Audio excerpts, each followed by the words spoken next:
teu e tu és minha mãe, minha rainha. Eu sou teu e tu és minha mãe, minha rainha. És minha mãe, minha rainha.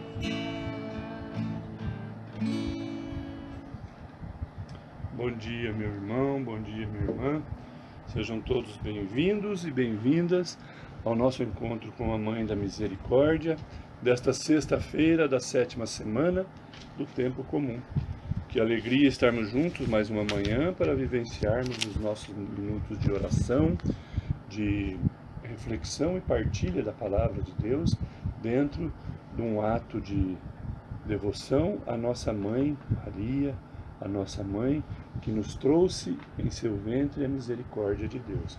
Por isso, louvado seja nosso Senhor Jesus Cristo e sua amadíssima Mãe. Para sempre sejam louvados. Iniciemos o nosso encontro nos unindo em nome do Pai, do Filho e do Espírito Santo. Amém. Peçamos que o Espírito Santo repouse sobre nós com os seus dons, para que nós possamos estar assim sendo capacitados a sermos verdadeiros anunciadores do reino de Deus no meio dos nossos irmãos. Rezemos juntos. Vinde, Espírito Santo, vinde por meio da poderosa intercessão do coração imaculado de Maria, vossa amadíssima esposa. Amém. A liturgia desta sexta-feira nos traz o Evangelho de Marcos, capítulo 10, versículos de 1 a 12, para que nós possamos estar aprendendo um pouco mais sobre o reino de Deus, sobre o anúncio da palavra que Jesus veio realizar no meio de todos os cristãos. Vamos juntos, com muita atenção, ouvir o que Marcos nos relata. Evangelho de Jesus Cristo segundo Marcos. Jesus foi para o território da Judéia, do outro lado do rio Jordão. As multidões se reuniram de novo em torno de Jesus. E ele, como de costume, as ensinava. Alguns fariseus se aproximaram de Jesus para pô-lo à prova. Perguntaram se era permitido ao homem divorciar-se de sua mulher. Jesus perguntou: o que Moisés vos ordenou? Os fariseus responderam: Moisés permitiu escrever uma certidão de divórcio e despedi-la. Jesus então disse: foi por causa da dureza do vosso coração que Moisés vos escreveu este mandamento. No entanto, desde o começo da criação, Deus os fez homem e mulher. Por isso o homem deixará seu pai e sua mãe, e os dois serão uma só carne. Assim já não são dois, mas uma só carne. Portanto, o que Deus uniu, o homem não separa. Em casa, os discípulos fizeram novamente perguntas sobre o mesmo assunto. Jesus respondeu: quem se divorciar de sua mulher e se casar com outra cometerá adultério contra a primeira. Se a mulher se divorciar de seu marido e casar com outro, cometerá adultério. Palavra da salvação. Glória a vós, Senhor. Irmãos e irmãs, nós vemos neste trecho do Evangelho as multidões que se reuniam em torno de Jesus, e Jesus ensinando, e como de costume alguns fariseus chegaram até perto de Jesus para ver se ele se contradizia em alguma das suas afirmações, em alguma das suas pregações, em relação àquilo que Moisés veio e anunciou antes de Jesus.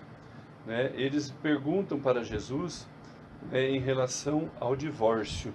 Hoje nós vemos o divórcio ser tratado como algo tão comum na vida das pessoas, mas eu digo a vocês que na vida do verdadeiro cristão o divórcio não deveria existir, porque dentro de toda a catequese, de toda a formação que a igreja nos oferece, cursos de noivo, catequese para adultos, catequese para crisma, catequese para a primeira comunhão, enfim, os passo a passo dos sacramentos todos que devemos concluir em nossa vida, nós somos bem, hoje a igreja orienta-nos bem, ela nos dá bastante suporte para entendermos a seriedade de tudo aquilo que assumimos diante de Deus quando recebemos um sacramento.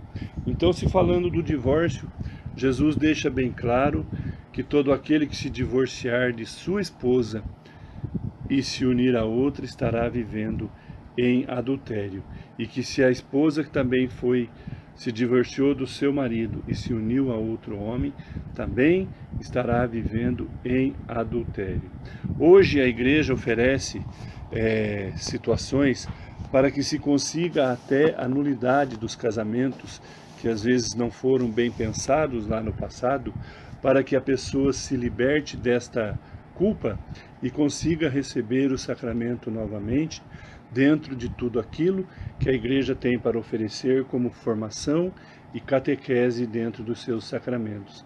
Por isso, o cristão hoje, ao assumir o matrimônio, ele deve buscar por si só estar bem consciente, ter o máximo de conhecimento possível em relação à sacralidade desse sacramento e também da responsabilidade que ele está assumindo, não só diante do seu cônjuge, diante da sua noiva ou do seu noivo, mas sim também diante de Deus. A aliança trina que se faz no matrimônio não pode ser dissolvida nunca mais.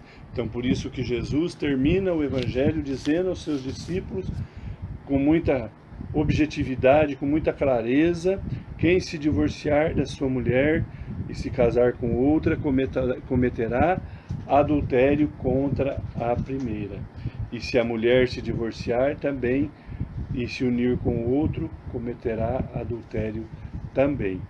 Nós ouvimos no sacramento do matrimônio que o que Deus uniu, o homem não separará. Então nós não temos a autoridade de dissolver um sacramento.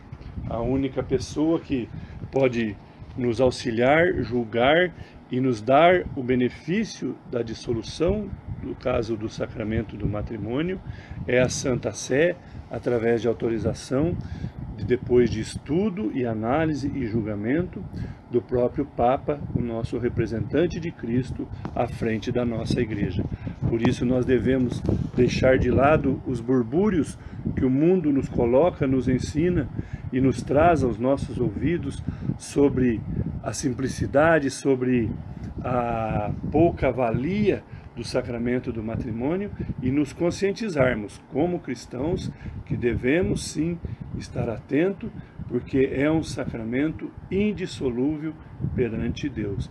E com certeza, ao chegar a nossa hora de estarmos diante de Deus para o nosso julgamento, para dar conta de tudo aquilo que nós fizemos aqui neste mundo, se nós devermos esta culpa nos será cobrada, mesmo que aos olhos da humanidade nós muitas vezes não somos mais cobrados em relação a isso.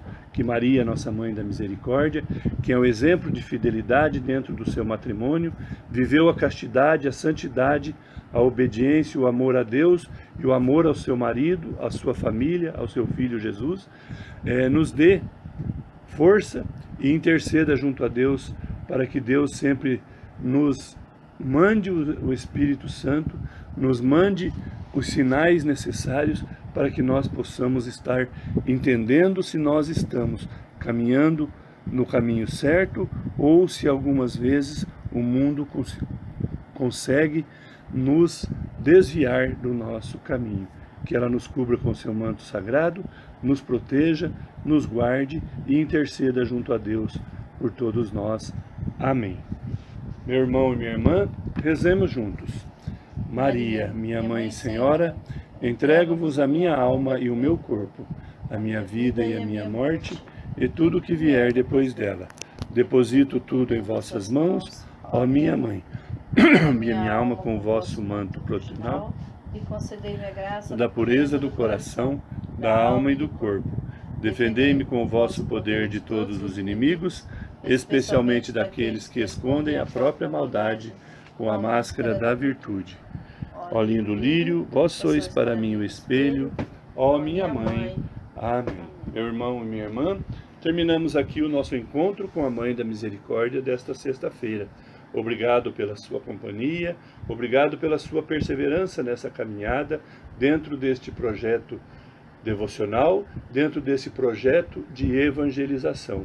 Fiquemos todos com Deus e que por intercessão de nossa Mãe da Misericórdia, Ele nos abençoe e nos guarde hoje e sempre, em nome do Pai, do Filho e do Espírito Santo. Amém. Tenhamos todos um bom e santo dia.